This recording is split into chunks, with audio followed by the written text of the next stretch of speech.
Good morning students. हम Keynes के रोजगार और आय सिद्धांत के बारे में अध्ययन कर चुके हैं। कीन्स के रोजगार और आय सिद्धांत में एक बहुत महत्वपूर्ण धारणा का प्रयोग होता है, वो है गुणक। तो आज की हमारी चर्चा का विषय रहेगा इन्वेस्टमेंट मल्टीप्लायर यानी निवेश गुणक। इस अवधारणा का सर्वप्रथम जो विकास है वो प्रोफेसर RF काहन ने 1931 में रोजगार गुणक के रूप में किया। इसलिए इस गुणक का जो सिंबल है वो भी के से जाना जाता है। और क्योंकि काहन ने तो एम्प्लॉयमेंट मल्टीप्लायर के रूप में यह धारणा प्रस्तुत की थी, लेकिन कीन्स ने इस अवधारणा का प्रयोग निवेश तथा आय के परिवर्तन की प्रक्रिया क्या रहेगी उसकी व्याख्या करने के लिए इसका प्रयोग किया है। और यह निवेश गुणक कीन्स के रोजगार सिद्धांत का एक अभिन्न अंग है।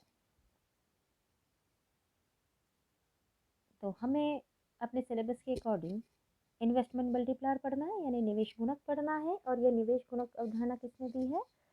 कीन्स ने। तो कीन्स का ये मानना था कि जब अर्थव्यवस्था में इन्वेस्टमेंट बढ़ता है यानी कि कुल निवेश बढ़ता है तो उसके परिणाम स्वरूप राष्ट्रीय आय में वृद्धि है वह निवेश राशि के मुकाबले कई गुना अधिक होती है। अतः देश में कुल निवेश में परिवर्तन के फलस्वरूप राष्ट्रीय आय में होने वाले परिवर्तन के अनुपात को ही गुणक कहा जाता है। हम मल्टीप्लायर किसको कहेंगे? ये एक प्रकार का गुणांक है। कैसा गुणांक है? It's a coefficient of change in income on account of change in investment is called multiplier. तो कीन्स का जो निवेश गुणक एक ऐसा गुणांक है जो निवेश में हुई वृद्धि को आय की वृद्धि से संबद्ध करता है। किससे संबद्ध करता है? निवेश में हुई वृद्धि को आय में हुई वृद्धि से संबंधित करता है। इसे हम इस प्रकार से भी लिख सकते हैं, K equal to delta Y by delta I। Delta का मतलब है यहाँ परिवर्तन से। K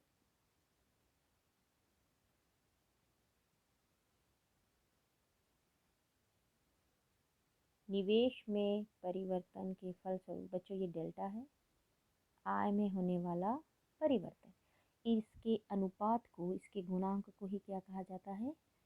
गुणक। तो K का क्या तात्पर्य है? डेल्टा Y और डेल्टा I। इसे हम देखेंगे, K यानी गुणक, डेल्टा Y यानी आय में परिवर्तन, और डेल्टा I यानी निवेश में परिवर्तन। तो निवेश में जो परिवर्तन है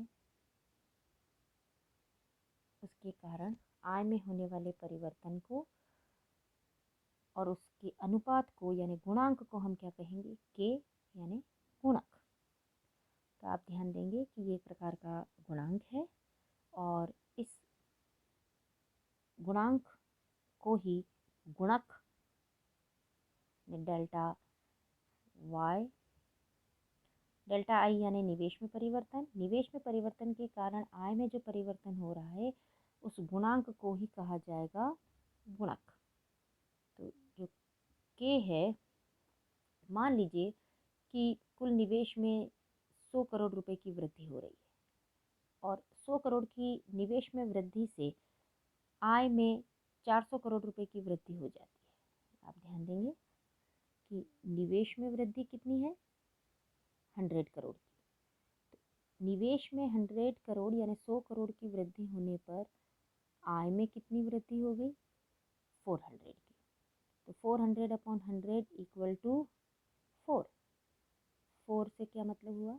गुणक का मूल्य क्या आ गया है आपके सामने? 4। 4 का मतलब यहाँ 4 गुना। गुणक का मूल्य कितना है? 4।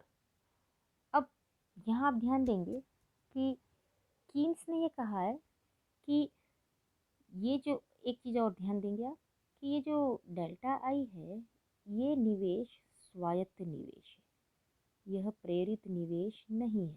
कैसा निवेश है? स्वायत्त निवेश, ऑटोनॉमस इन्वेस्टमेंट। ऐसा निवेश जो लाभ, कीमत, ब्याज इत्यादि से प्रभावित या प्रेरित नहीं है। तो चूंकि निवेश यहाँ स्वायत्त है तो पहले परिवर्तन किसमें हो रहा है? निवेश में परिवर्तन। निवेश में परिवर्तन के कारण आय में जो परिवर्तन होगा उसके अनुपात को या उसके गुणांक को ही क्या कहा जाएगा? गुणक। हम उसे क्या कहेंगे? के। अब हम यहाँ देख सकते हैं कि ये जो इन्वेस्टमेंट मल्टीप्लायर है इसका नाम ही क्या दिया गया है? Investment multiplier. तो जरूरी नहीं है कि निवेश में वृद्धि होने पर आय में वृद्धि का जो अनुपात है उसी को गुणक कहें। निवेश में कमी भी हो सकती है। निवेश में कमी होने पर जैसे डेल्टा आई हमने यहाँ वैसे 100 करोड़ लिखा है, कमी होने पर इसको क्या लिखेंगे? -100। और आय में भी कितनी कमी होगी? अगर गुणक का मूल्य कितना है? 4, तो -400 लिखा जाएगा। तो निवेश या इन्वेस्टमेंट बढ़ने पर आय बढ़ेगी और कितनी बढ़ेगी ये निवेश के, मान लीजिए डेल्टा वाई कितना बढ़ता है? के इंटू डेल्टा आई। यही तो हुआ। के का मूल्य कितना था? 4, 4। और इन्वेस्टमेंट में परिवर्तन यानी निवेश में परिवर्तन कितना हुआ? 100। 100 इंटू 4, आय में कितना परिवर्तन होगा? 400 का। ये था यदि निवेश बढ़ता है तो आय को बढ़ाएगा। लेकिन इसकी रिवर्स कंडीशन भी हो सकती थी कि मान लीजिए कि निवेश में परिवर्तन या निवेश में कमी हो रही है, डिक्लाइन हो रहा है, 100 -100 लिखेंगे हम इसे। अब ये आय में चूंकि निवेश में कमी हुई है तो ये आय को भी क्या करेगी? घटाएगी। कितना घटाएगी ये हम किससे मालूम करेंगे? के गुणा घटेगी निवेश के गुणा। अब भले ही के का मूल्य 4 है लेकिन आय में कितनी कमी हुई थी? -100 की। तो इसे हम मल्टीप्लाई करेंगे तो आपका आंसर कितना आएगा? 400। तो आय में कमी होगी 400 करोड़। ये था कि निवेश में वृद्धि होने पर आय में के गुणा गुणक गुणा, के गुणा कहते हैं इसका मतलब क्या है? गुणक गुणा वृद्धि भी हो सकती है और निवेश में कमी होने पर आय में गुणक गुणा कमी भी हो सकती है। तो वृद्धि और कमी दोनों हो सकते हैं। कितने होंगे? निवेश में होने वाला परिवर्तन आय को कितना बदल पाएगा ये निर्भर करता है गुणक के मूल्य पर। इसलिए गुणक का मूल्य एक बहुत महत्वपूर्ण धारणा है जो कीन्स के रोजगार सिद्धांत का भी बहुत बड़ा आधार है। इसे हम आगे और कंटिन्यू करेंगे। आज हमने देखा कि गुणक की अवधारणा है क्या और यह गुणक किस प्रकार से निवेश में होने वाले परिवर्तन से आय में कितना परिवर्तन होगा ये निर्धारित करता है। हम अपनी बोलचाल की भाषा में गुणक को गुणा भी बोलते हैं कि कितने गुना बढ़ेगा। 10 करोड़ का इन्वेस्टमेंट करने पर इनकम बढ़ेगी तो है क्योंकि इन्वेस्टमेंट इसी पर्पज से किया जा रहा है, लेकिन इनकम या आय कितनी बढ़ेगी? राष्ट्रीय आय में कितनी वृद्धि होगी? राष्ट्रीय आय में वृद्धि निवेश के मुकाबले कई गुना बढ़ती है, लेकिन ये कितने गुना? कई गुना हम कहते हैं। तो ये पूरी तरीके से गुणक के मूल्य पर निर्भर करेगा। तो इसलिए गुणक का मूल्य अपने आप में इम्पॉर्टेंट है कि जिस अर्थव्यवस्था में गुणक का मूल्य जितना अधिक है निवेश कम करने पर भी आय में हम अधिक वृद्धि कर सकते हैं। इसे आप इस प्रकार से भी समझ सकते हैं। मान लीजिए जिस अर्थव्यवस्था में के का मूल्य के इक्वल टू 2 है वहाँ डेल्टा आई और डेल्टा वाई के कारण यानी निवेश में परिवर्तन के गुणा होता है। निवेश में परिवर्तन उसके के गुना आय में परिवर्तन हो रहा है। अगर के का मान 2 है तो ऐसे में 100 करोड़ का निवेश बढ़ाने पर भी आय कितनी बढ़ी, 200।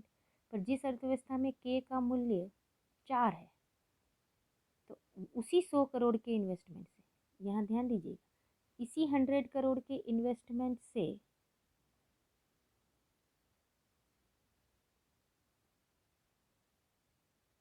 सॉरी, आप इसे इस प्रकार से देख सकते हैं। मान लीजिए एक अर्थव्यवस्था ऐसी है जहाँ के का मान 2 है, यानी 2, तो 2 गुना। अब इन्वेस्टमेंट मान लीजिए 100 करोड़ का किया जा रहा है तो आय में कितना परिवर्तन होगा, 200 का। लेकिन यही अगर के का मूल्य 4 है, आय में परिवर्तन कैसे ज्ञात करते हैं हम, निवेश के गुना। अब ध्यान दीजिएगा, यहाँ निवेश 100 करोड़ ही है उसी तरीके से, लेकिन चूंकि के का मान कितना है 4, तो 100 इंटू क्या होगा 4, इसलिए आय में कितना परिवर्तन होगा 400। कहीं अगर ये के का मान 5 है तो निवेश 100 करोड़ करने पर भी आय में 500 करोड़ की वृद्धि हो जाएगी। तो ये के का मूल्य ही निर्धारित करता है कि निवेश में परिवर्तन, चाहे वह वृद्धि है चाहे कमी है। गुणक या मल्टीप्लायर का जो मूल्य है, जो के का मान है, वही यह निर्धारित करता है कि निवेश में अमुक मात्रा में वृद्धि या कमी करने पर आय में कितने गुना कमी या वृद्धि होगी। नेक्स्ट क्लास में हम देखेंगे डिपेंडेंसी ऑफ इन्वेस्टमेंट मल्टीप्लायर।